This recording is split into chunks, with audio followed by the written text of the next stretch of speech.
Good morning, or good afternoon, depending on where you're joining us from. Welcome to the third webinar in the Multilingual TV Spring Series, where we'll be having a conversation on globalization for startups and the enterprise business. Scaling and running a company across the globe presents a number of operational, communication, and technological challenges, many of which can be overcome with smart decision-making and planning. My name is JP Mangalindan. I'm a technology journalist, and I am honored and excited to be hosting and moderating today's panel. Stay with us through the end, where we've dedicated 30 minutes to questions from the audience. Now, without further ado, on to our terrific group of panelists.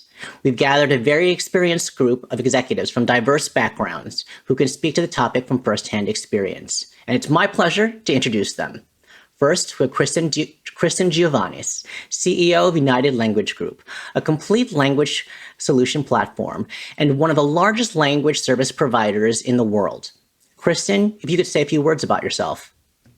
Thank you, JP, for the introduction. And hello, everyone. I'm excited to be here. As JP said, I'm the CEO of United Language Group, which is a language technology and solutions company that is has a fairly extensive global footprint. In fact, we're in 8 countries. And so I come here today with the lens of both a business leader who's expanded my own business globally, as well as a company that supports clients in their globalization journey. So I'm honored to be asked to participate in this panel, and I hope I'm able to provide both insights into the challenges and hopefully provide some valuable feedback as well. Thank you. Thanks, Kristen. Next, we have Ewandro Magalhães, Chief Language Officer of Kudo, a multilingual web conferencing platform with human-powered simultaneous interpreting. Ewandro, if you'd like to say a few words about yourself. Well, thank you, JP. It's an honor to be here. I'm very happy to be sharing the stage with Kristen, Sean, and my co-founder, Fardad, and Evan as well. So it's a pleasure. As you said, I'm with Kudo. I'm the Chief Language Officer. I'm an interpreter by training. I've been for the last 30 years, so it will be a pleasure to tackle the many questions that will come. Thank you. Thanks, Ewandro. We're also joined by Sean Toussi, CEO of Glow 3D 360, which creates 2D and 3D product photography for over 30,000 professionals. Sean, if you'd like to take a few moments to discuss yourself. Thank you so much, JP, and hi, everyone. Sean Toussi, I'm CEO and co-founder of Glow 3D. We'll help any e-commerce platform to create interactive 2D and 3D photo of their products. And we have offices in Toronto, and we have offices in Toronto, Canada, for ones that don't know, and Malaysia, and is happy to be here. Thanks, Sean. And last but certainly not least, we have Fardad Zabetian, CEO and co-founder of Kudo. Fardad, would you like to say a few words about yourself? Absolutely. Thank you. Thank you, JP, and thanks for everybody joining us today. Fardad Zabetian, I am based in New York and happy to share the next hour with everybody, sharing some of my lessons learned of building and growing 3 companies with a global footprint. And hopefully this could be beneficial with our audience. Thanks for having us. Thank you, Fardad. Now let's talk about the trajectory of how businesses go global. How early in a company's lifespan should one think about global expansion? Is global an aspect you're thinking about from day one, or do you approach global expansion only once you've established a solid reach domestically? Can you walk me through the thought planning processes of going global in your respective businesses? Fardad, maybe we could start with you. Yes.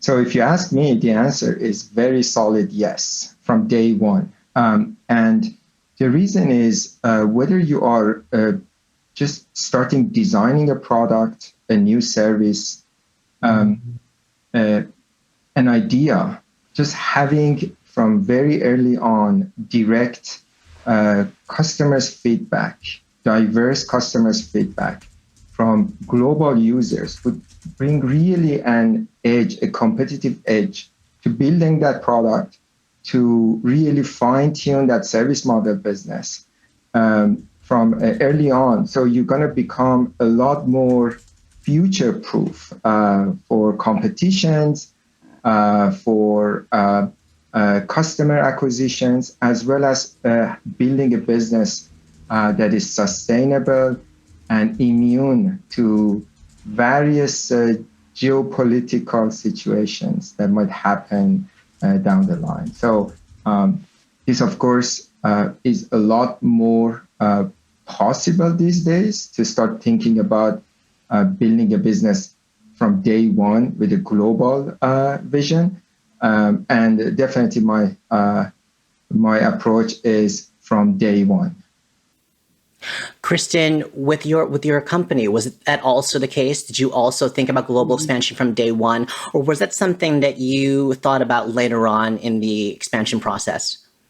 Early in my career, I started a company several years ago. I don't even want to think about how many years ago, that eventually became global. And, I made the mistake of not thinking global right away. I thought domestic only and set up a company that was very domestic based, US centric. And so then when we attempted to go global, the first couple, attempts into a market entry, both from an operational expansion as well as a market expansion opportunity, we were really challenged with things regarding technology, regarding communication, regarding even cultural awareness and cultural competencies within our own organization. And so I agree with Fardad. I think it's something that as soon as you think and your global is a plan, it's going to be part of your future strategy, it needs to be incorporated early into your thought process and being part of the larger plan. Got it.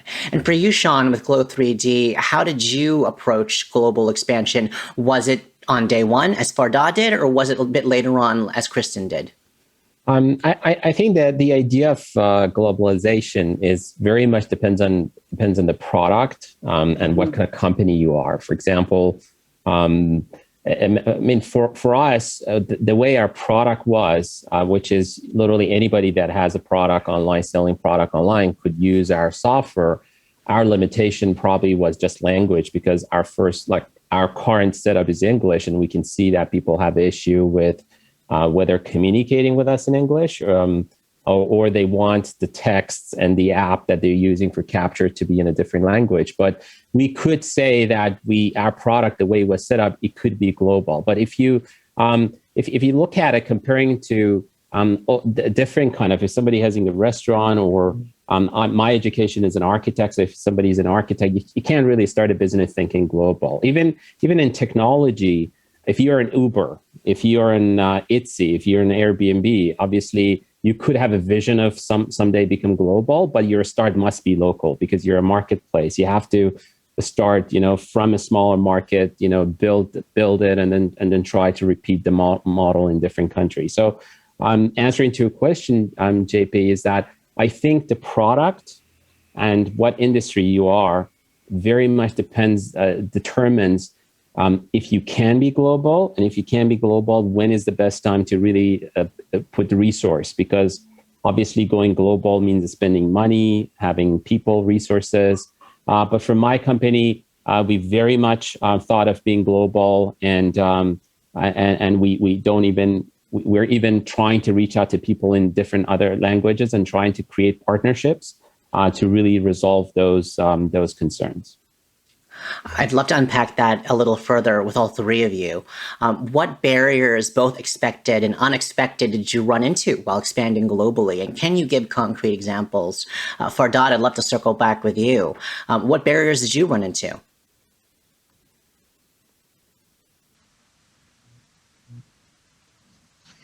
So these barriers, they are kind of a market knowledge. I would start from there, where to start, where do you want to really put your initial focus and resources? What market has the highest potential with the least amount of basically homework that you got to do to be able to approach that? So that's kind of a one, and I agree with Sean, it really depends on the product or service that you offer. But really taking the route with the highest impact, the highest potential, with the least amount of change and resources that you want to dedicate. And it's not easy to discover these opportunities. But as far as barriers, these barriers, they have really evolved or changed during years.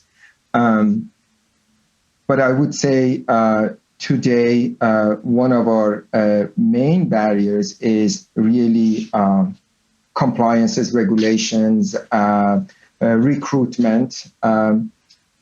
We are a US-based company, and we have about 150 team members today. Out of these 150 team members, 50 of us are US-based, and 100 of us are basically global.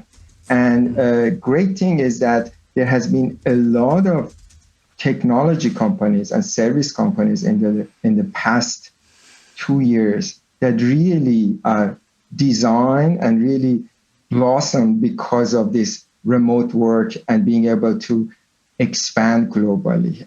So for us, we're looking at a lot of great solutions to be able to recruit team members outside, but kind of meeting the compliances and regulations in each country. But I think really understanding the market, understanding the culture, the how people they do business, that's one thing that it's about kind of overcoming and going there with full knowledge. But of course, language is another aspect of it. Being able to communicate with people and being able to have the tools to be understood, that's another thing, whether it's written or verbal or basically communication, whether synchronous or asynchronous communication. Yeah, and Sorry, JP. No, I was just going to say, I agree with Fardad that a big challenge, I think, is regulation and compliance. I think that continues to be a challenge for any company going global right now. And there's just, a lot of use cases around that. And it's something that to really be thoughtful about. I also think one of the challenges we had was understanding what really resonated in specific markets from a communication perspective, what was culturally relevant for positioning products, as well as what was important from a cultural perspective as we grew our operational piece as well. So understanding how to communicate with our employees who, even though English is our working language as an organization, we have 500 employees, everyone speaks English, understanding that hearing things and communicating to them in their language resulted in having better outcomes, having better KPIs, and aligning the company and figuring out how to do that in a way from a global culture that's still supported on a local level in language was really, I think, an important learning lesson for us. Kristen, can you expound a little bit further? Because United Language Group offers like a number of services from translation to interpreting to localization. Is there maybe one example that comes to mind? Yeah, so even with our clients, I think a lot of our clients think, if you translate the content, you put it in the language, it's going to be good enough to be able to position and market. And in a lot of cases, especially around certain types of products, you have to think local specific. How is your messaging going to resonate in that market? What's going to be the hook to be able to expand, your product or your presence? And thinking more about transcreation, as well as making sure that you have language resources available to communicate more effectively with local stakeholders that are part of any deal that you may be pushing forward is very critical. And we've seen that break down in certain areas where we haven't maybe put the correct maybe focus our clients haven't in making sure they have those resources, as well as seeing the successes of bringing in language resources at the right point to ensure, bringing something across the line and supporting the clients more appropriately. In our company, we're doing everything from clinical trial support to technical, products that are going into market. And it really does depend on the product and the company, but really having a thoughtful approach to the language piece of it and how you're both going to communicate and engage is really important. Thanks, Kristen. And for you, Sean, Kristen touched upon it. You touched upon it as well. I realize expansion very much varies depending on the product and the products and the regions and countries you're expanding into. And Glow 3D obviously has a number of products, plugins, and add-ons. And I was wondering if you could expand upon one or two instances or use cases in which, things varied in terms of expansion.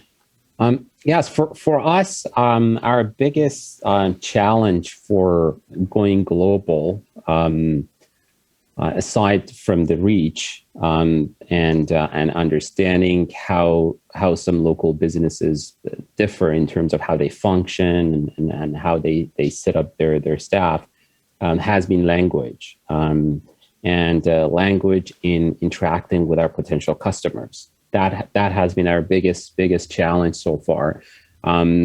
We are not a very large company, so we don't have that issue of a hierarchy in our system where it is important that employees and the staff would they understand each other or not. And at the stage we're all basically there's no hierarchy. Like anybody can contact anybody in any level at any time, and we don't have that issue in terms of internal employee communication.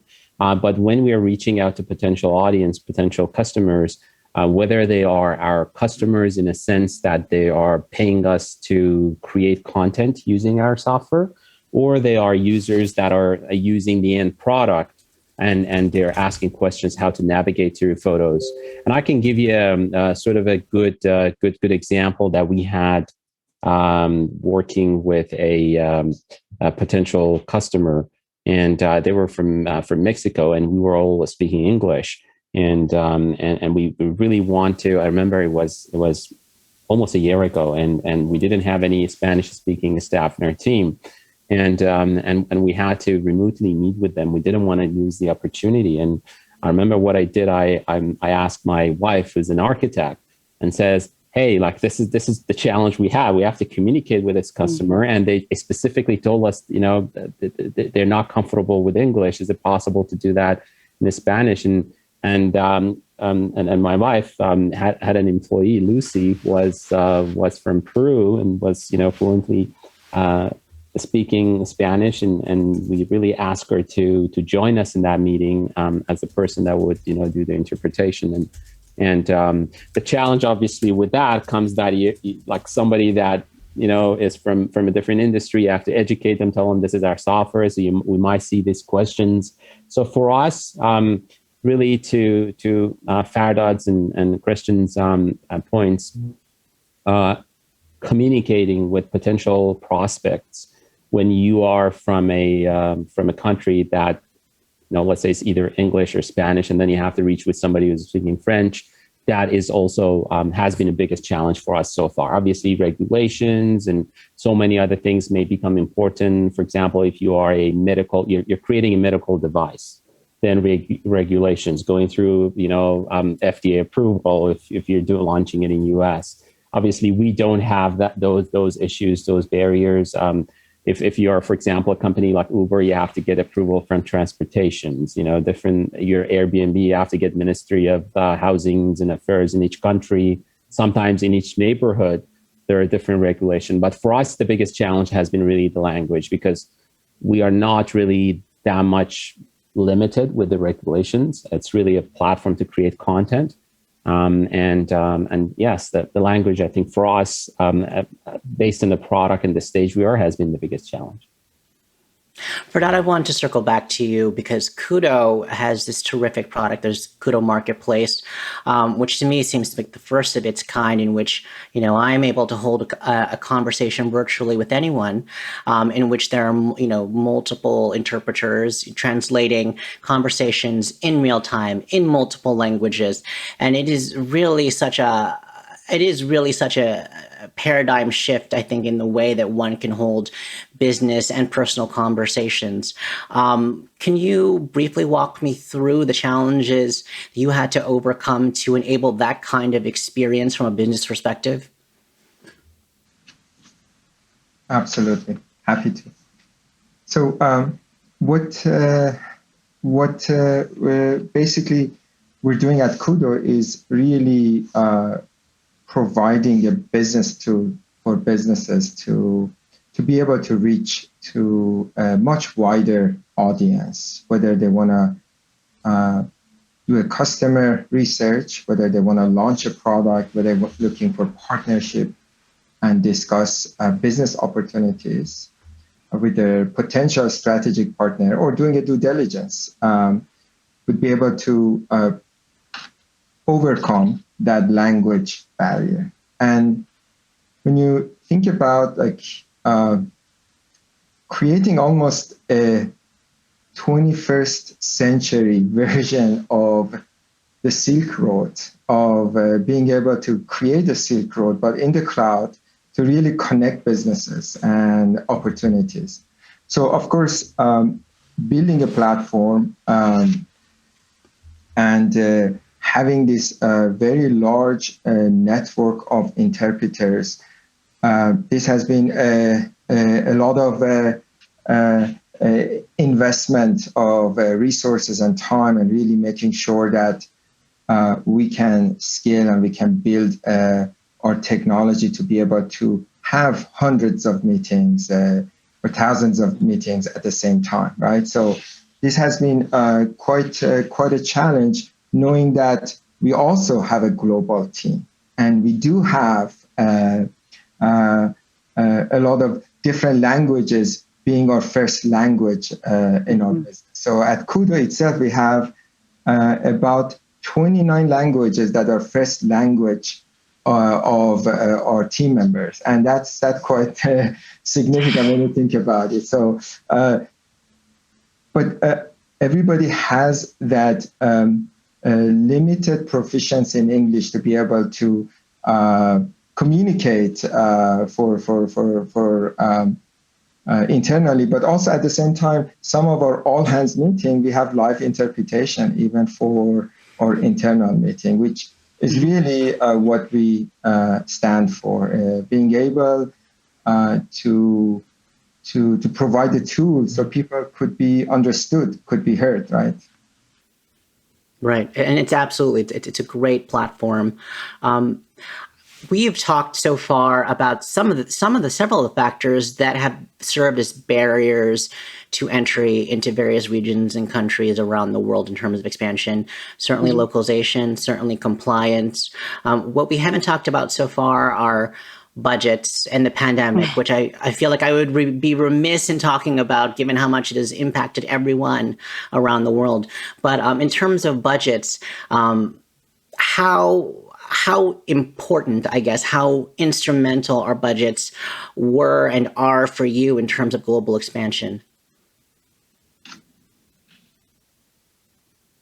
Maybe Kristen, if it sounds like you might want to weigh in. Yeah, sure. No, I could jump in. I mean, budgets for both ourselves, but again for our clients is critical. There's only so much money in the bank, we like to say, even for our clients, and how they choose to utilize that and where they choose to invest is really important. As we've already said, certain content, let's say, and certain interpretation are just required. They're regulated. Examples are like interpretation in healthcare, or translating content that's high tech and has a high liability, where there's a regulated requirement.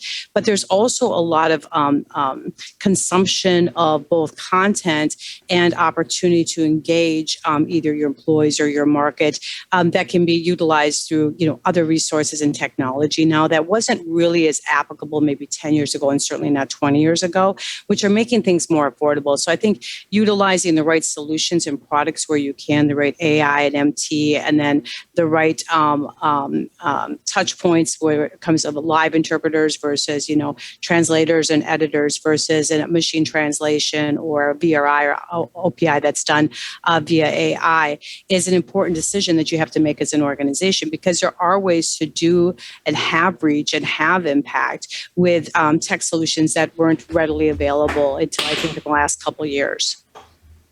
Oh, Sean, would you like to weigh in? Well, I think in terms of budget, it very much depends on the stage and a startup is. And the smaller the company is, the less money you have, and you have to be more vigilant. And you have to really think more more strategically on how you're going to spend it. The way I would at least see it, and my decision making in going global and advertising into new market, I would typically start with, as to Fahad's point, what is the lowest hanging fruit, right? What is the market that I can have the most impact, help my customers the most, and that's where I would have started spending money. and whether it could be a vertical. So let's say, for example, automotive in the entire planet, or it could be a multi-vertical, but just in local. Just let's say I will just deliver food in Toronto, and then if I was a food company, if I was an Uber, I'm bringing back to that. If I was, then I would service all the people that need a taxi. I could replace them. For us, the budget probably is the highest barrier, because with globalizations comes you have to make your app, your product multi-language. And then that means you need a staff to software engineers to really deal with that. So I think I think for my startup, our globalization right now, even though that we don't want to lose anybody that is not English language, because our main focus is to go after English language countries.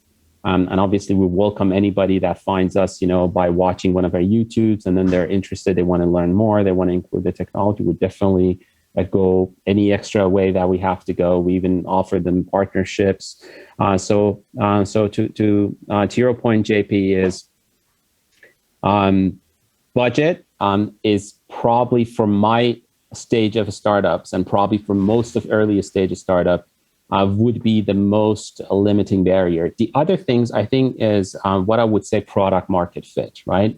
So so if you don't have the product market fit, and for some of the audience that may not know what that is as in a world of startup, when you're starting something, a product, obviously you have an idea, you want to solve a problem, and there are so many variations of your product that could best fit your audience, your market. Sometimes you don't even know what is your exact audience, and doing variations, trying to test it with different potential customers. That's where the effort is in product market fit. And I think for any company to go to growing a stage with globalization would be a super important part of that. They should have meet their product market fit. They should have a product that they know is working perfectly, either across that a small geographic area, or across that major vertical that they're focused on. So, in my opinion, to go global, I think you need to have product market fit, and I think you do need to have the budget. These are probably two wings that would help you go global: money, budget, and having a product market fit. And one thing, if I could just, I'm sorry. Sorry, go ahead, Kristen. No, I was just going to say, if there's one thing I could just add to that, because I think that's exactly how I view it too, Sean. But I think one of the things that we see as a mistake that our clients we've seen make, and even to some extent as I've gone global, things we've struggled with, is it's one thing to go global, it's another thing to stay and support global.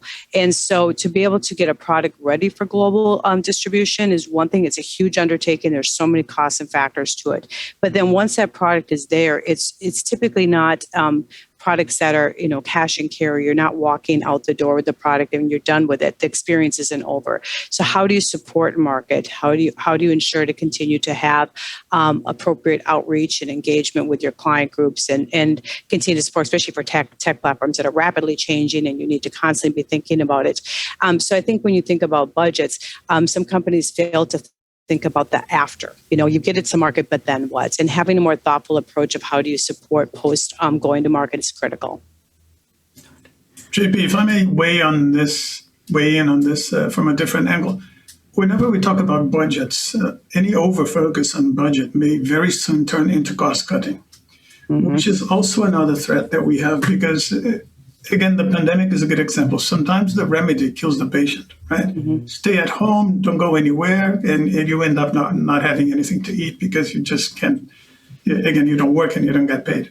So over-focusing on budgets to the extent that budgets are limited, and then putting a lot of stress on the vendors is a mistake. So we're reminded of this every day at Kudo, that no matter what we do, regardless of the level of disruption that we're bringing to the market, we have to continue to have our vendors in mind, because they are at the core of everything that we do, and they need to continue to make a living. So we have to be very mindful not to let any budgetary discussion devolve into a cost cutting and a race to the bottom in terms of the fees that eventually we need to pay to the people that actually keep us in business. Right? Yeah. I want to add something here, if I may. It goes back to Sean's point about product market fit and what's the right time to go global. I may also echo what Kristen mentioned. So when we say going global or expanding to global market, it's not necessarily when you start offering your services and selling your product to a global customer. It's a state of mind that needs to be in place from day one. Just going back to the example of product market fit. So if you're building a product with a global state of mind, you need to be already having those conversations with global users to get to the point that you have the right product market fit, right? So it is very important to start those conversations before you're at the time that you want to launch a product. So how to design it? What are the customers' conversations that you want to have with your domestic customers and your global customers while you're just in very early stage of usability, features, willingness to pay, the price conversation. So this is all at a very early stage. So the work needs to be started way in advance before you have the final solution to go global. Thanks, Fardad. I appreciate that. We didn't talk about the pandemic. We haven't talked about it yet. And certainly it's had a huge impact on every industry and everyone. I'd love to hear from each one of you how the pandemic has impacted your businesses and your plans over the last 12 to 16 months. I can start go ahead. Oh, sure, Kristen. We'd love to start with you. I'm just putting myself out there, I guess. No, please. I wasn't sure if you're going to call on us. The pandemic obviously has had an effect on each business, one way or another. In our case, we do a lot for video remote interpreting, OPI, and telehealth. So we've seen actually a benefit, I hate to say, in growth revenue because those services were so critically needed in many of our healthcare organizations, many of our government organizations, both domestically and abroad. But that being the case, and it's also shifted our business where we were traditionally doing a lot of over-the-phone interpreting, which is a lower cost solution to our clients, to a lot more of the telehealth and VRI, where they can have a better interaction with their patients or the people they're interacting with as they're being able to see them on live, like we're doing right now. So as an organization, we've had to make shifts and grow more strategically, more aggressively in areas that we hadn't necessarily thought was going to have that growth trajectory a year prior, which just has its own, challenges. Whenever you have a market shift that's not on your current strategic roadmap, it takes obviously realigning resources and reallocation of priorities, which again is good and bad. And we've seen the same thing with our clients. Each one of our clients have had a different type of impact. I think the biggest impact, though, that we all share is how we've all been able to use technology to communicate in a more effective way. I think prior to the pandemic, we all use Zoom, we all use Teams or whatever platform we had. But, we didn't necessarily have cameras on. We probably weren't as engaged with the technologies. And I feel like the entire business world is much more engaged and utilizing technical, platforms to be able to communicate more effectively than prior to the pandemic. And Kristen, a little earlier, a minute ago, you mentioned perhaps reallocating to areas or reprioritizing certain areas that maybe you wouldn't have reprioritized pre-pandemic. What are one or two examples of those areas? Sure. So, as our company sits in many areas of service, so we do, again, content and we do interpretation and video remote and telehealth. Our telehealth strategy was a little more planned out, hitting more in 2021, 22. We had to accelerate that growth opportunity that we had and put more resources and allocation of priorities into getting a better product out faster that could support our clients, and also being more flexible in how we support them, as many of them were, kind of butting up against this new normal themselves and maybe didn't have the appropriate, systems and technology in place. So we ended up having to be a lot more focused on delivering in a mechanism that before we had revenue and opportunity, but it was just accelerated at such a velocity that we had to adjust quickly to be able to support it. Fair. Fardad, how has the pandemic impacted Kudo in terms of operations over the last 12 to 16 months? So the pandemic had a huge impact pretty much on all businesses. Mm-hmm. Mm-hmm. And for majority of the business, there was a slow down of the business. We have been lucky to be on the part that really accelerated our business plans by about 2 years. So when March 1st of last year, when we were a team of 14 people at Kudo, when pandemic happened, we had this accelerated growth, accelerated user adoption. And we went from almost 3 million minutes usage per month to 3 million minutes usage per day within 3 weeks. Yeah. And we got to grow our team from 14 to 150 through video calls, no in-person interview. I haven't met more than 15, 20 people of our team, and this in-person meeting has happened in the last month and a half, right? So what I can tell you is that pandemic really changed how people do business forever, right? And there are a lot of old habits that we had that they were pretty much, I believe, some of them, they're gonna go away forever. I haven't had a phone call with my parents or my cousins or my family. Everything is now video. So video really became the de facto of communication. Mm-hmm. And my 7-year-old has opinion about what platform we should call my family, right? So I hope she's imposing Kudo on you. But when you think about it, also there is a little bit of a fear of missing out when it comes to the pace of work. Everything that is happening back to back every day, our schedules is a lot more packed with meetings, with calls. And even if you meet somebody in person, it's about what's next. You already have a couple of video calls scheduled after that, right? So I hope we can manage this better moving forward. But in regards to business itself, I think the customers' adoption to new technology, to the things that it's been available to them for quite some time, and they pretty much got to use those technology because of necessity, because they wanted really to stay in business, stay connected, and that has a long-term impact on how we do business. But of course, going from in-person to online, whether it's in medical field, whether it's legal, whether it's a business meetings, we didn't have a lot of time in planning, right? It was just happened so quickly. Mm-hmm.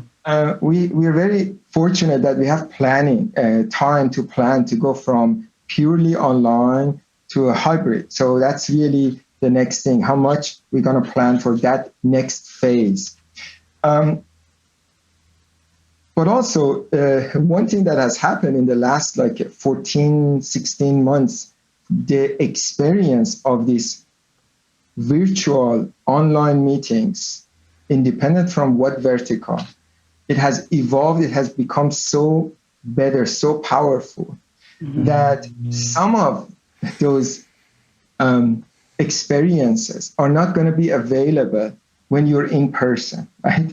And just the collaboration tools, being able to share, being able to add comments, annotate one another's comment, accessing files, vote, all of that.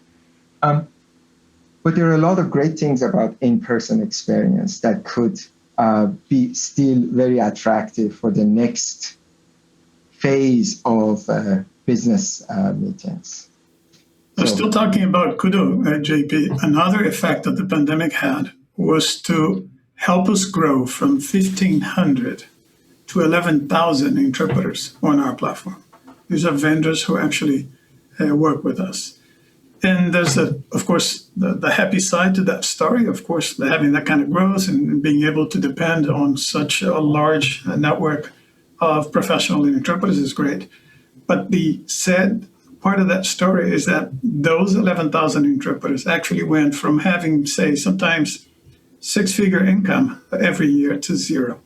So interpreters were highly impacted. So, and of course, Kudo is in the interpretation business. So we were fortunate to have been prepared when the pandemic hit, but more so to have been in a position to extend a lifeline to the colleagues that now actually sustain Kudo and pretty much what we do, and to have been able to be there for them when the time came. So. That's great. Well, that sort of leads me into my next question is, and perhaps it's so basic, but yet so important for you, Ewandro, why is language so intrinsic to business, especially when there are multilingual characters involved? Well, for many reasons. First off, it's a human right? You have the right to express yourself in your own language. Now, we think language is something that you're born with, right? But it's not. It's a human invention. It's something that props up here and there, depending on the circumstances, depending on your surroundings, depending on the geography around you. This is going to dictate how you refer to callers, how you refer to many things around you. And that goes into feelings and how you do business and how you communicate.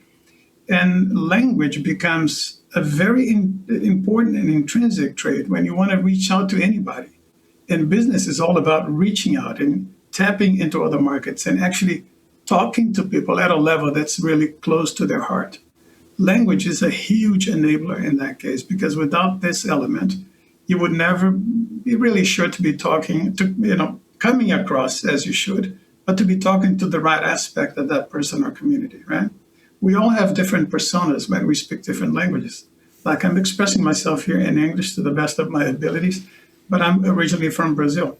Now, when I jump on a call with somebody from Brazil and we get to speak Portuguese, I'm not just communicating more at ease, but I show a different personality. I show a different side, a different propension to doing business with you, I feel at home on a level that I would never feel if I'm just talking English, right? I have to set my mind to the English mode, to the French mode of speaking and doing business and so on. So language is behind the way we make decisions. It's behind how we think. It's behind everything. You bring up language, and yet, I feel like there's another, the other half of language. There's communication as well, and 80% of communication is, I think, body language, right? Which I feel like in the age of Zoom, in the age of Kudo and the rise of Kudo, is body language. So much of communicating via video, body language is easily picked up. How do you feel like that is overcome or recognized in today's high-tech world? Ewandro? Well, thank God we have video, like Fardad said, right? Video solves some of these problems, right? Again, when you talk about 80% being body language, it's actually nonverbal, right? There's a lot that goes into intonation, for example. You could be getting just the audio of what we're saying, and the intonation would actually convey a lot more meaning than the words that are actually coming out of my mouth. So there's intonation, there are the words. There's a researcher in California, Albert Mehrabian, who actually came up with I guess it's 7:38:55 ratio. 7% being the words, 38% being the intonation, and 55% being body language, right? The fact of the matter is that, again, when you see me, I can point to things and so on, and I can even make adjustments depending on what I know is your perception and your ability to see or not see certain aspects. If I tell you that this is blue, and there's an equivalent word in whatever language I'm communicating through to you and I use that word, I'm betting on your ability to see this as blue. But if I know that you're colorblind, I'll try to come up with a different strategy that allows you to see it as I know you can. So this is also, again, these are aspects that go into communication. And again, interpreters are very well versed into these things. We tend to think of interpreters as 100% faithful. I say blue, and then you say azul or whatever. But these things automatically creep into the conversation, and it changes the conversation just by virtue of having a mediator there. Thanks, Ewandro. Here's an additional question for each of you, Sean, Kristen, Fardad. As CEOs of your respective companies, in the age of Zoom and Kudo and other video platforms, in the age of COVID-19, where our days are packed with video calls, I feel like we're staring into our cameras, and our faces and our bodies communications are scrutinized to a higher degree. As leaders of your companies, how have you had to adjust the way you communicate and your language? How have you had to adjust that to your staffs and to your clients and vendors? Before you go, guys, I can tell you this. Fardad is standing today. I walked past his office and he's standing. He has one of those tables that go up and down, and I'm very jealous, actually. But this is one way in which you adapt to how you communicate on video, right? He quickly realized that for this, he needed to be standing, right? I couldn't tell, but he comports himself quite well, I must say, quite well. But maybe, Sean, we could start off with you. Sure. It's an interesting topic in a sense of, other than the body language, but I think overall how it impacts your daily life and how you position yourself, from how you dress, from how you really program, if you're a parent, how you would drop off your kids. Do you have to drop the kids off these days or not? Depends on what kind of world you live in. I think what it has done is the whole COVID situation. If it would happen 20 years ago, I can't imagine even how much devastation it would bring with itself. And because we didn't have many of the technologies we have today, and we have the privilege of using them. So to some extent, I think technology saved humanity, because we can all agree this is a global crisis. And every country is somehow dealing with it. And if it happened 20 years ago, I think the effect it would have on the economy of every country, the effect it would have on personal, psychological health of every human being, I think it would be immensely different. And I think video platforms like Kudu and Zoom, they played a huge role into mitigating this. But I think as every technology that comes to solve a problem, that's probably how every startup starts, at least how every good startup starts, or the successful startup starts, is to really solve a problem. Later on, it starts getting wider adoptions, and it goes beyond the original solution that was intended to. And we all know samples. I'm not going to even really go over the samples, but I think what is done, it has changed habits. Things that were not considered polite or were not considered even acceptable is now becoming normal. And I think this will go beyond COVID. I don't think we'll continue the virtual presence in offices. I believe many businesses, obviously, they can't be virtual. If you're working in a restaurant, you can't be a virtual waitress somewhere. But even the businesses that can do, I believe they will need a physical presence, because humans are social, depends on social physical interactions. I personally, 2 weeks after I had my vaccine, and then my parents had their vaccines probably about like a 2 month before that. That was my first time that after over a year, I was able to hug my mom and my dad, right? And I'm like 40 something years old. and you can't imagine how much I missed that. And I never thought before that I literally hugged every, and I know it was still against the rules here. You still, even if you're vaccinated, you have to have. But I hugged them. Anybody I saw they had vaccine 2 weeks past, I told them I can't hold on. I really have to hug you, and I missed that. And I think a big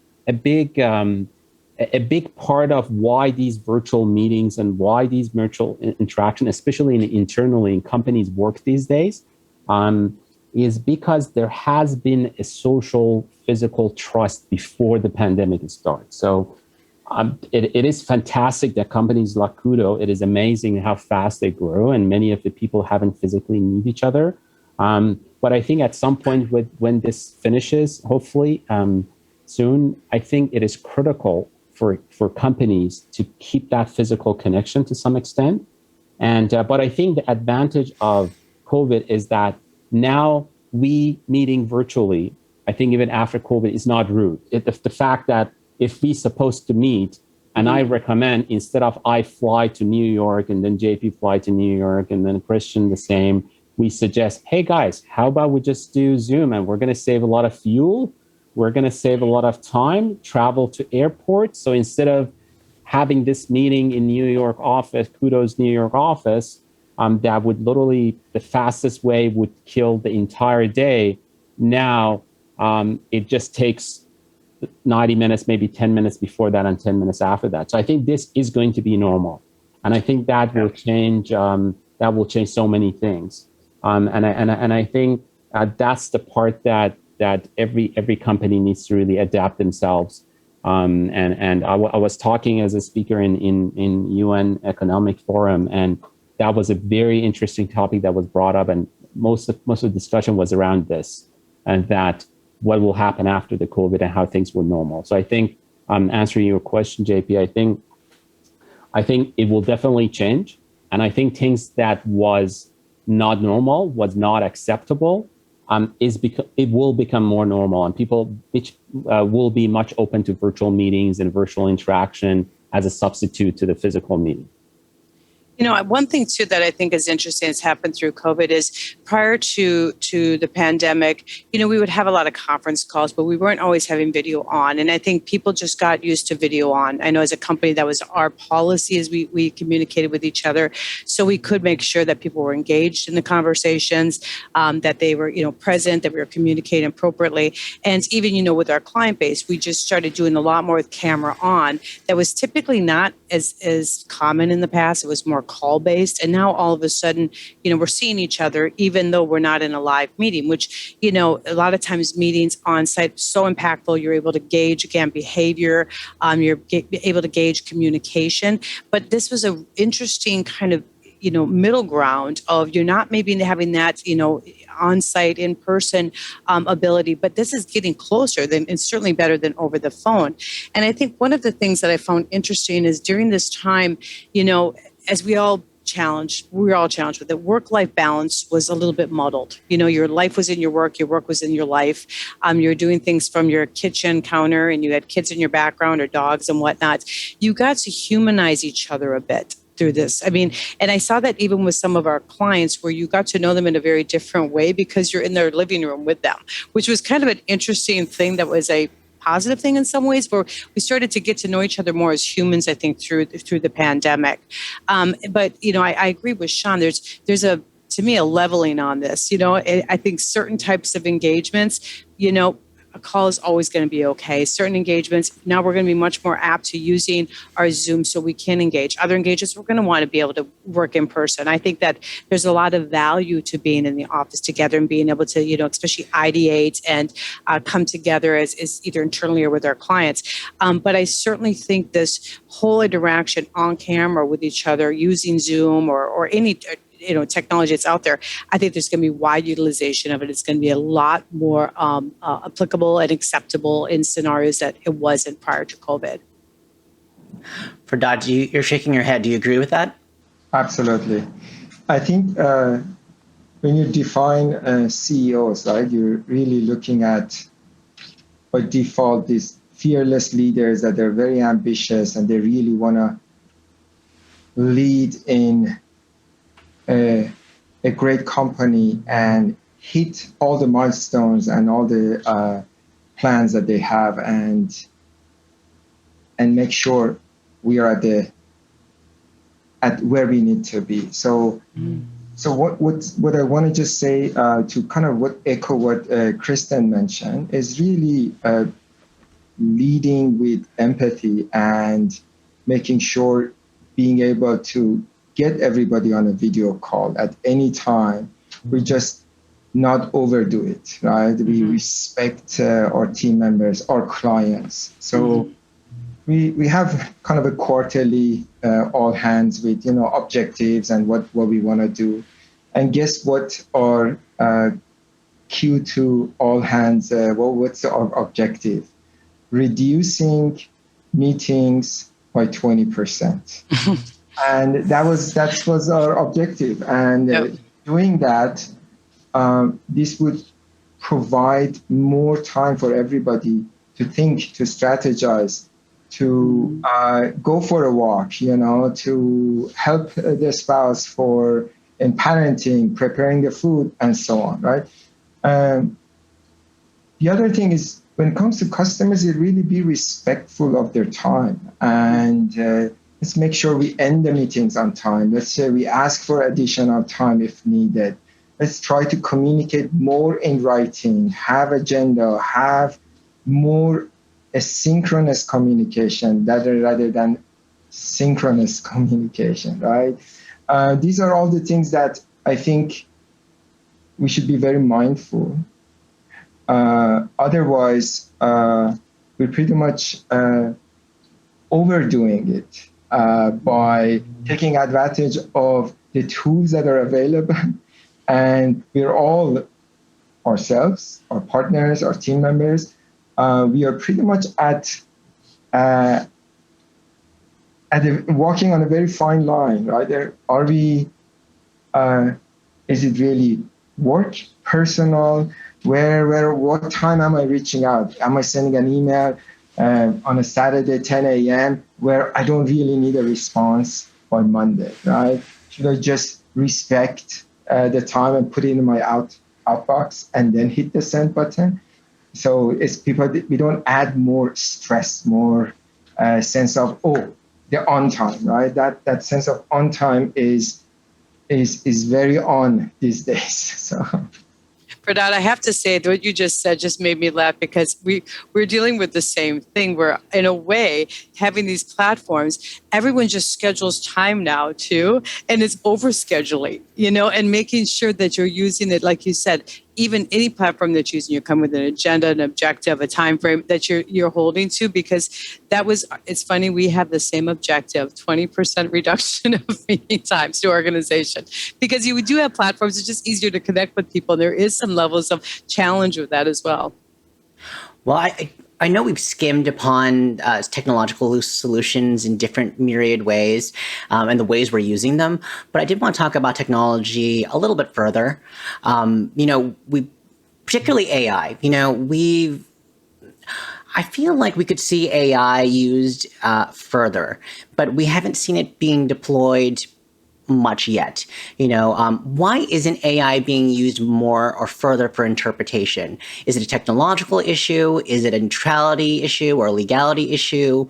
What, if anything, is holding AI from being further used in terms of interpretation? Maybe Ewandro, if you could weigh in on that front. Well, I guess part of it is we're all afraid of bomb threats, right? We don't want to get into it too soon, because we're already disrupting the market to a level that's very worrisome to most of the vendors out there, to the interpreters, right? Just pushing everybody out of the room. Now everybody has to connect through a computer and so on. Half of the constituents are up in arms. They didn't want it happen on their watch. They were happy with the way things were and so on. Now, but part of it, now being, speaking more seriously, part of it is that the technology is not there yet.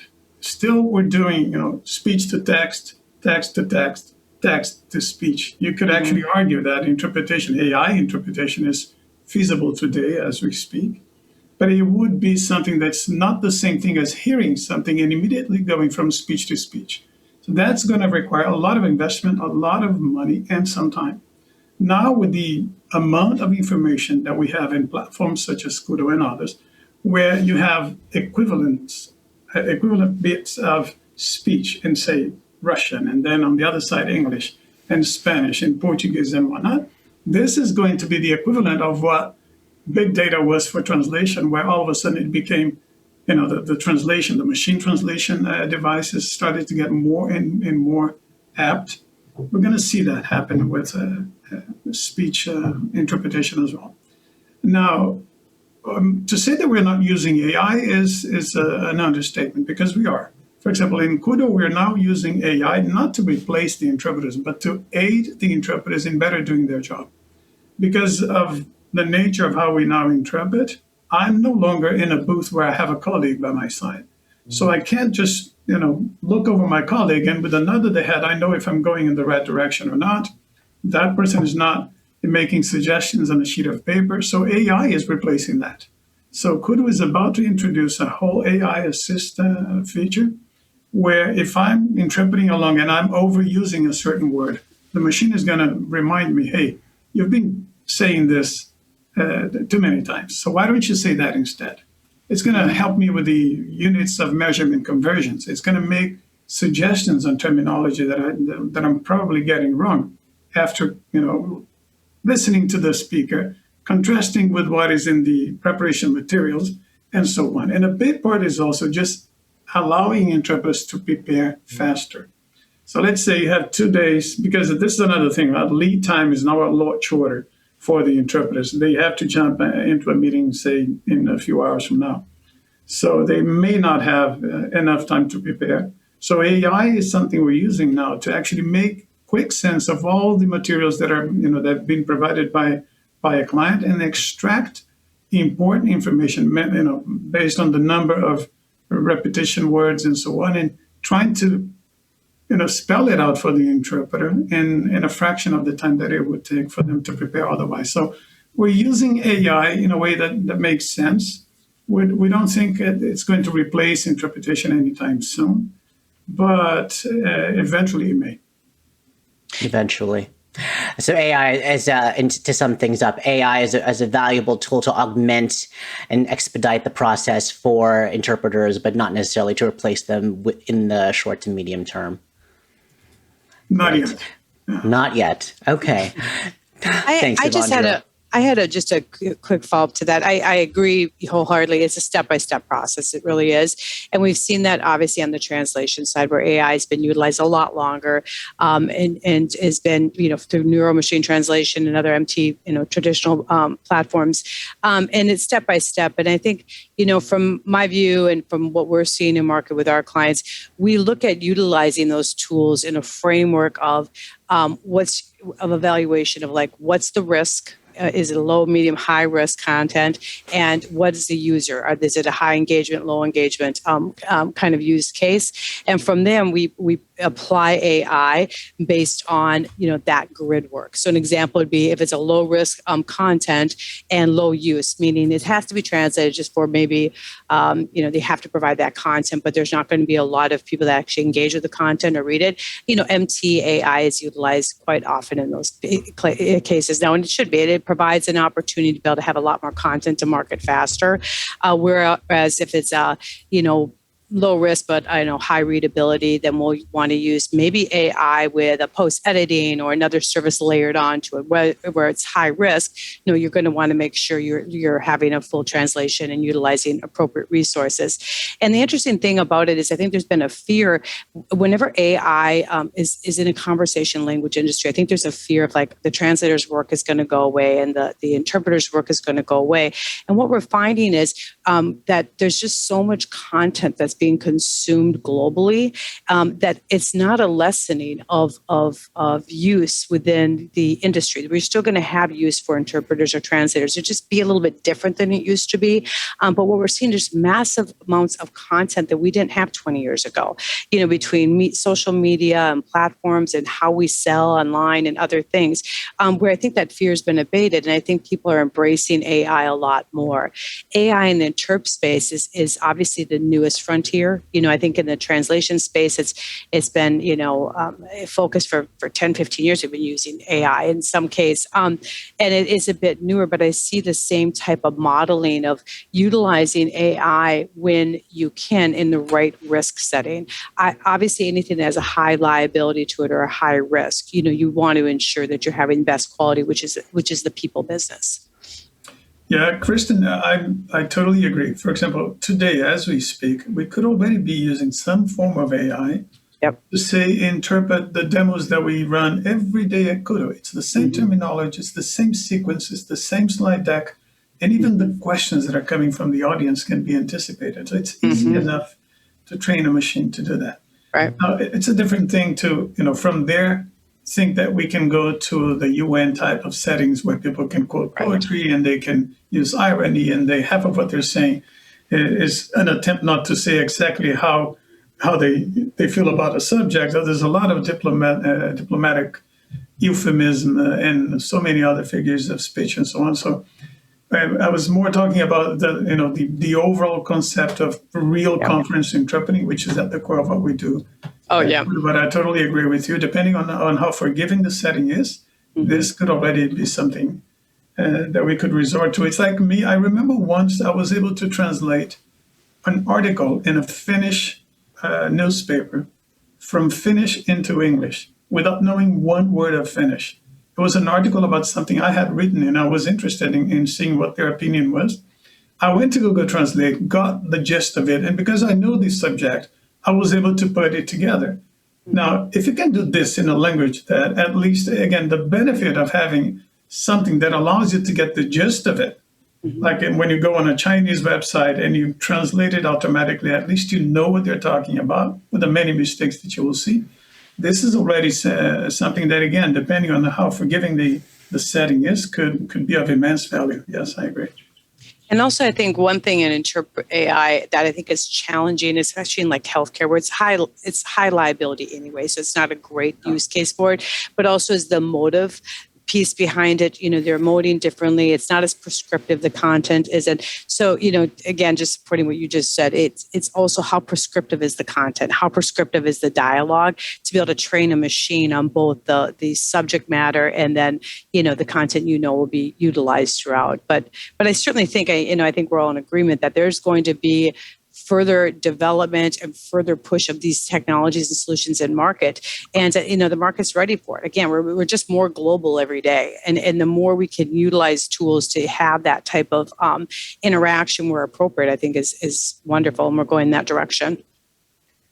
And I wanted to add something as well to the discussion. And I think that the artificial intelligence is currently very early in its life cycle. Like it's a couple of years really that is being really worked on, and it is out of just being a concept. And it is right now more focused on a specific vertical. So we use our artificial intelligence to do image processing. So the artificial intelligence is being used on a specific tasks.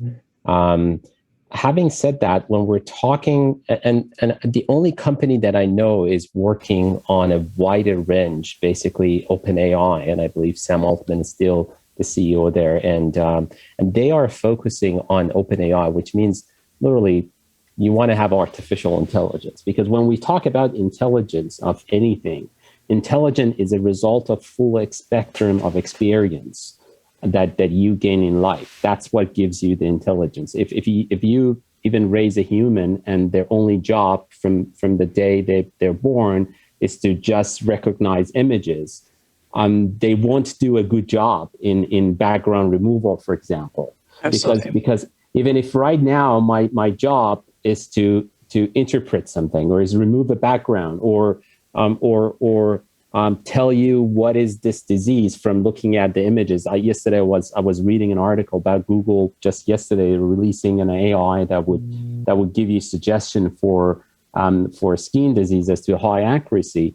I think the problem with the AI currently is that is very focused on a specific verticals, and that goes completely against the idea of intelligence. Because if I decide like what part of this image is the background and what part of it is the foreground, is not as a result of me repeating this process so many times. It is me as a result of living in a human in a society and understanding trees and understanding walking in nature that has nothing to do with the background removal. But my overall intelligence, my overall experience give me the decision of deciding if this pixel is part of the object or if this pixel is part of the background, which is one of the technology we're using. The reason I brought it up, because we're using AI to do background removal, we're using for image recognition in Glow 3D. So I think we'll definitely get to that point. But I think we still have a relatively far distance, farther than you might imagine. I would say probably it's going to take at least 10 years to 20 years before humans are able to develop intelligence in a sense of multi-experience algorithm that can really repeat what a human goes through when they're analyzing things. In so many instances, we make decisions and we think it is our gut or it is our feeling, it is our heart.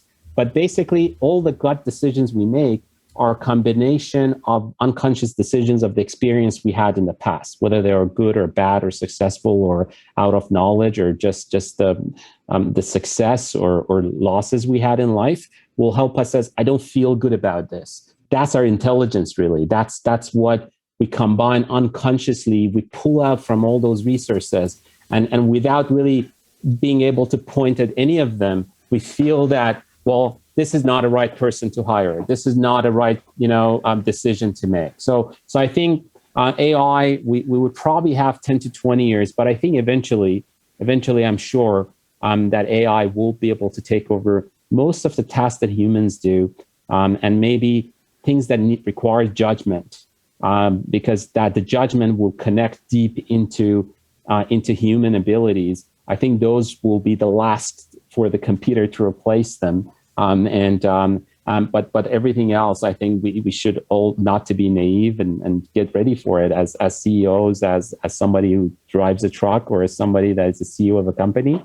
We should really have that vision to see where the future goes. Now, I want to make sure that we open things up to questions from members of the audience. We have people in the audience tuning in from Dallas all the way to Rome. Please feel free to send in your questions and we'll do our best to get to them in a timely manner. In the meantime, I'll just sort of keep asking more questions. Maybe a question for you, Ewandro. What type of multilingual tech can be employed by startups and the enterprise currently? Well, I guess before I go there, let me just agree totally with Sean on what he said, and very eloquently. We tend to think of AI as intelligence, right? But it's actually pattern recognition and probability control. That's all it is. When it goes into judgment, then we get lost, as you said, and language is all about judgment, right?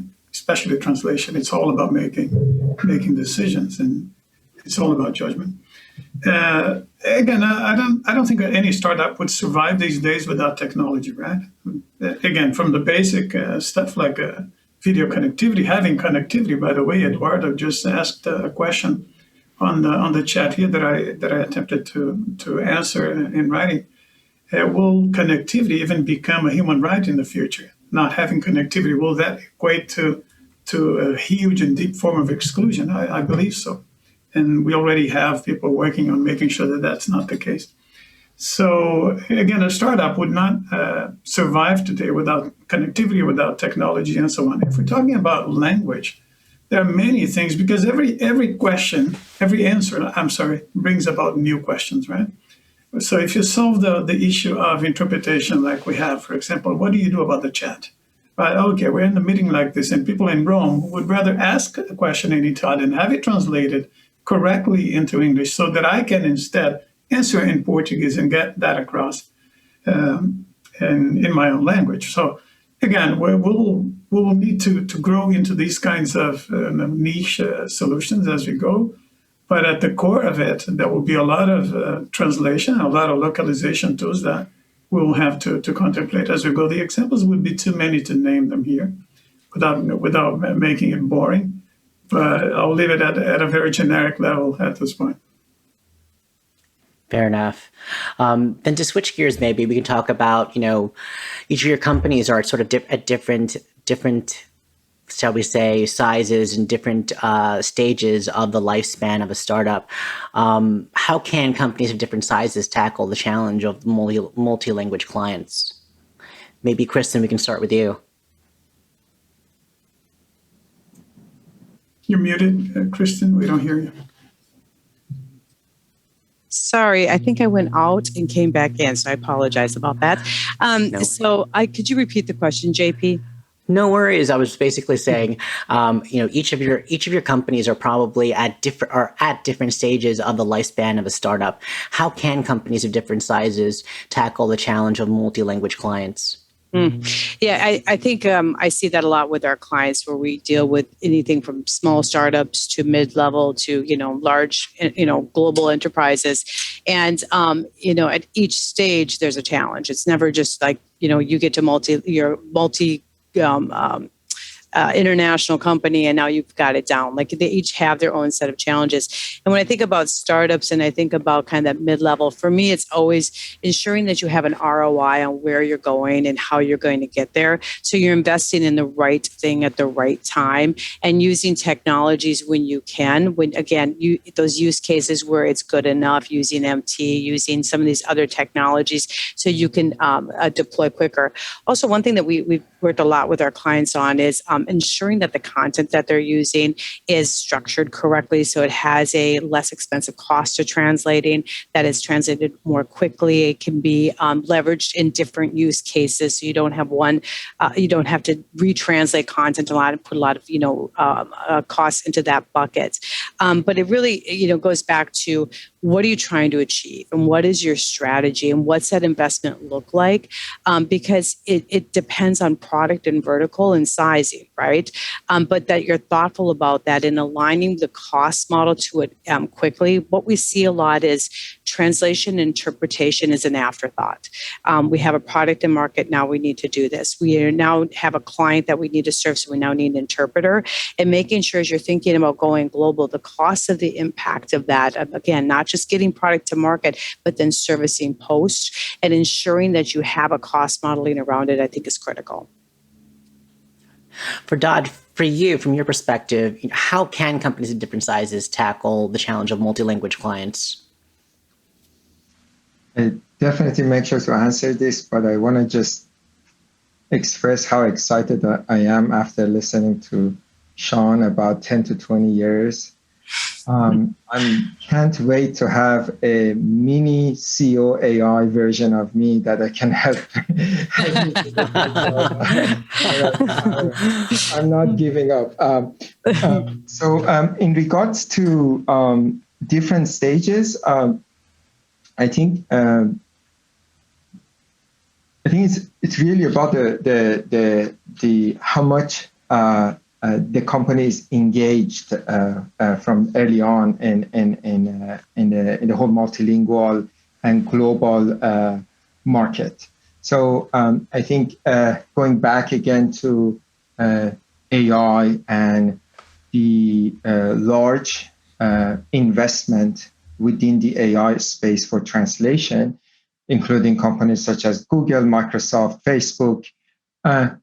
You'd be surprised that even after 10, 15 years of billions of dollars of investment, they're still relying on translation agencies to really prep them for launching a product in different market and not their own product. So that tells about, even at that stage of the company, you still need to be fully engaged, even though you have your own tech stack to tackle that, to really understand multilingual aspect and connect truly. So that's, to me, I don't see the challenges are different. It's all really about the scope and the volume and really how integrated the company is within the global user base. Mm-hmm. Got it. In terms of looking forward, I mean, how much of your forward-looking strategies have been affected by the pandemic? Can you talk a little bit about that? Maybe Fardad, if you wanted to start us off. What we all have in common as entrepreneurs and CEOs is really how wrong we are in predicting whatever it takes to launch a product, to acquire a customer, to basically we're very optimistic people, right? And always underestimate whatever it takes to get the business from point A to point B. This is a very common thing, specifically for startups. So this was the first time I was proven wrong. The pandemic really put us ahead of our schedules by 2 years. And now, of course, when you are in a very fast-paced, hot space kind of a field, that increases the ambitious and the plans and the things that you want to do, because everybody is paying attention in that area. So there's a lot of smart people, resources that are looking at this space and looking at this. So really being able to constantly create new kind of areas to be ahead. That's something that we need to do to stay relevant for midterm and long term. So that is definitely pandemic empowered us to have the resources to do that, but also at the same time putting us in a spot that delivering these ideas and these promises need to happen very quickly and properly. Great. Thanks, Fardad. Now we have a question from Imal Gamsharik, who asks, how do you avoid bleeding cash into automated localization of content customers don't need? Is there a need to maximize work not done? Is there anyone on the panel who would like to jump in and answer that question? Whether perhaps Kristen, perhaps Sean? To maximize work. I'm sorry, I'm trying to understand the question. So how do you avoid bleeding cash into automated L10 of content customers don't use? I guess I'm not clear what the question is. I'm sorry. I also didn't understand the question. No worries. Yeah, sorry. Well, no worries. Well, Imal, if you're still tuning in, if you want to clarify your question, please do so. We'll be happy to answer it. JP, I spent some time looking at the question before. Again, yeah. I think it's like for everything else, it's a whole lot of market research, right? It's not just, it doesn't go just for localization that people don't need. It goes for anything else that clients don't need. So the way to address this is to have the right features in place to make sure that you're communicating correctly with your client to the extent needed to actually know what they need. And language is already a big part of that. So the first effort is to have localization geared at allowing you to have that bridge at least in place so that you can already know and gather and compile from the exchange the actual needs of your clients. So I'll leave it at that. That's the best I can do with the limited understanding that I have of the question. Well, one other thing I was going to say is I was wondering if this was in the framework of utilizing technologies to, auto-translate content that's maybe part of websites and that type of thing. And in that case, what we're seeing is there's been a lot of, I think, redesign in the last 5 years of our clients' technical tech decks or tech stacks and technologies that they're utilizing to ensure that they're structuring their content in a way that they're only really working with valuable content. And there's just, I think, been a huge effort with structured content over the last 10, 15 years, but even more so when it comes to localized content over the last 5 that we've been seeing. But making sure it's structured well will certainly eliminate costs of translated content that's not necessary. Great. Well, if anyone has any other further questions, please feel free to send them in, and we'll just continue chatting. For you, Kristen, can you talk about your forward-looking strategy as we, hopefully, as the globe, reemerges from the pandemic, and how much of it has been impacted by the pandemic, and how much of it hasn't? Yeah, it really hasn't changed our strategy so much. It's just accelerated our strategy in certain areas, which, in some cases cause a reprioritization or lowering prioritization of other, strategic areas we were focused on. But it really hasn't changed. Again, we really had to refocus and re-strategize around telehealth, video remote interpreting, those solutions, and make sure we were able to deliver and have extensible technologies that implemented. It also accelerated our strategy around some of the AI technologies that we're creating more around health outcomes and non-English speakers in the U.S. market. But those were already on our strategy playbook. It was just, maybe accelerating and bringing them in a little bit sooner and funding it sooner. Got it.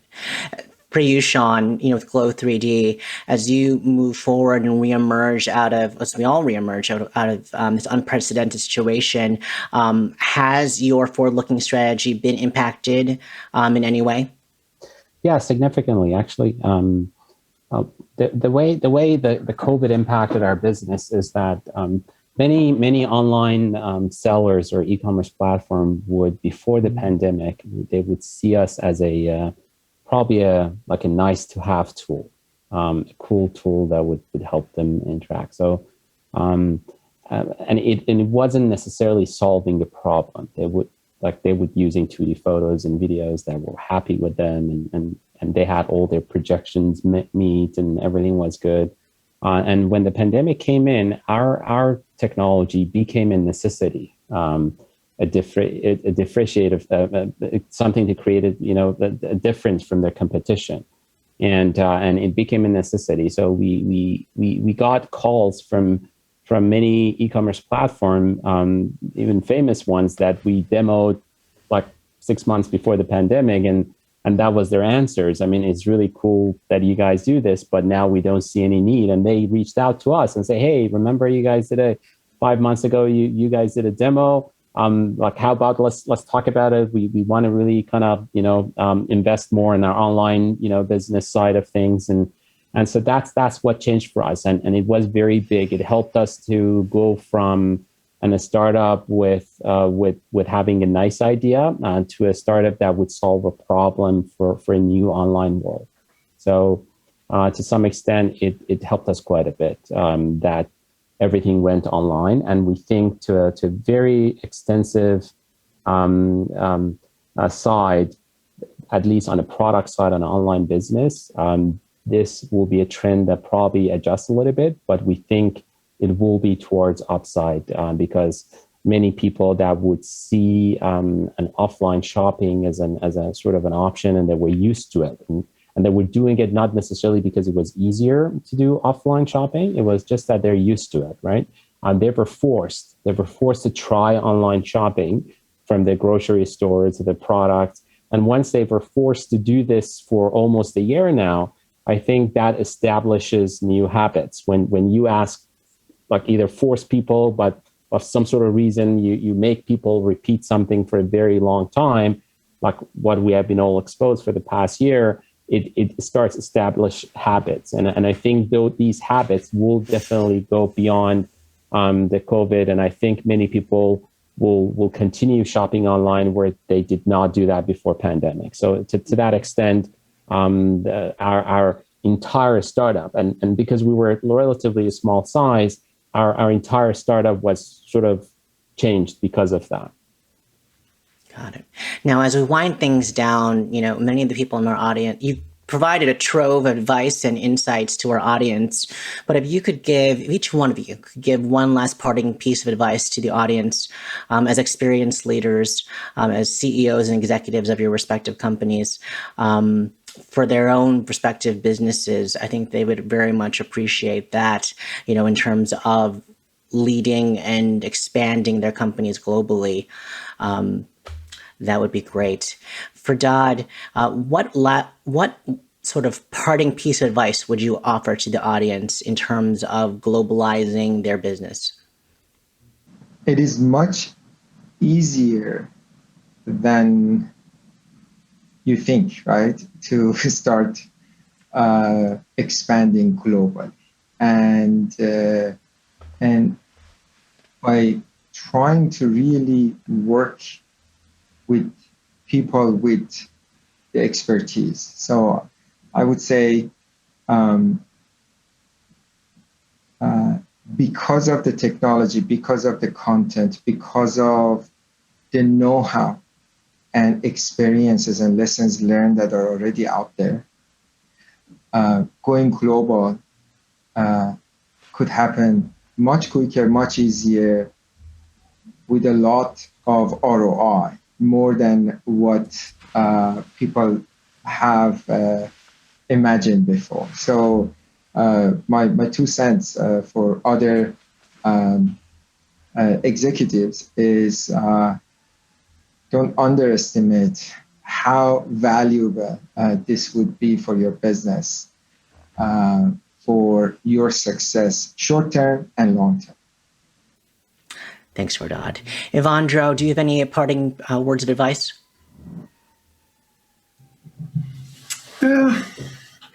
I'm very opinionated, so when you ask me for opinions, I usually have many. But I guess again, I'll go back to what I know best, which is language, right? and especially a word for the vendors out there, right? Which is a huge subset of our clients, right? Because we have clients out there as clients, and we have our interpreters also as clients. We provide them with platforms, with the platform and the Kudu marketplace now, which is a whole new world for them to expand their businesses and so on. I will give them the advice that I always give anybody who approaches me privately: keep an open mind.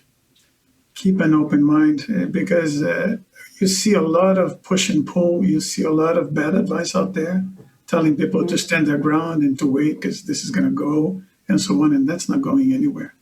If anything, we're going to go into a hybrid future where what we do and how we've been doing this for now will continue to be a sizable portion of the market, and how we do business and how we interpret.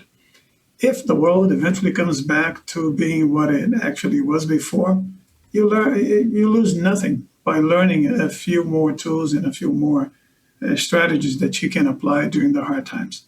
So I would say hop on Kudu at the earliest possible opportunity, and let's continue to build this future together. But keep an open mind.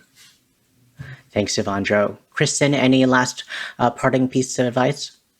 Yeah, I think, for me, when I think about going global and other people that are considering it, I think strategizing and creating a plan against our ROI are so critical, but it's only as good as the success of your deliverable and what you're actually able to bring to market. So no one should be locked in to it, meaning that they should frequently assess their strategy and how well it's going against milestones, and be ready to be adaptable, be ready to pivot, be ready to think differently about technology and solutions that may make things easier or may change, the trajectory of your plan.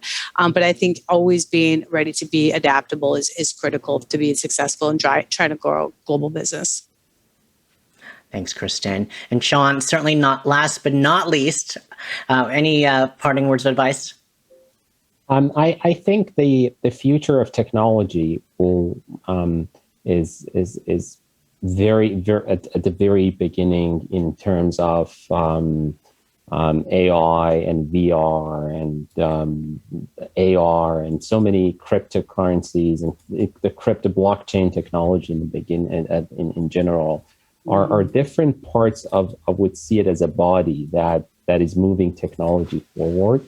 But I think what would probably act more as a brain is AI, artificial intelligence, that is definitely going to impact every business, at least in my opinion. I think regardless of if you're a judge or if you're a truck driver or if you are an architect, I think AI will definitely in future impact any business. And I think at CEOs of companies as business owners, that you don't have to be a CEO. You could be a truck driver, and you could understand that and think about how AI is going to impact your business, and trying to be forward with that, and trying to be thinking about how it's going to impact your business. Do you have to pivot? Do you have to change that? And I always say, if at the time that the refrigerator was invented, and people used to go to frozen lakes and cut the ice and bring it back, and those companies wouldn't really boycott them, trying to stop refrigeration companies and their technology, and trying to somehow damage them, they could become part of it. That's something that I think future will be. So I think AI would be something that it will impact every business. And I think the way it would start impacting would be probably things that are more task oriented would definitely be replaced at the beginning. And then things that are more about requirement of judgment, then those will be probably in the next line. And then at the end, we'll have vision.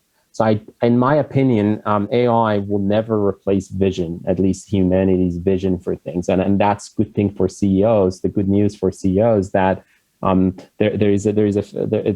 was watching something from Simon Sinek the other day, and it was interesting that he was saying the CEOs should probably change to CVOs, because they're chief vision officers, and their main goal is to really see the vision of the organization they are really leading. And I think vision of the future of any organizations or any country or the planet and all is something that I don't think AI will never replace that. But good luck to everyone. Thank you so much for having me this panel. And it was a pleasure to meeting everybody else here.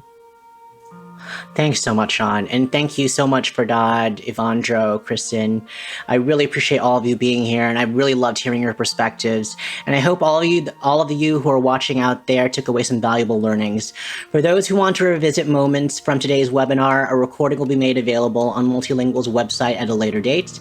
Thank you to our fantastic panelists. Thank you to everyone for attending, and thanks for everyone at Multilingual for making today's conversation possible. Goodbye, and have a lovely day.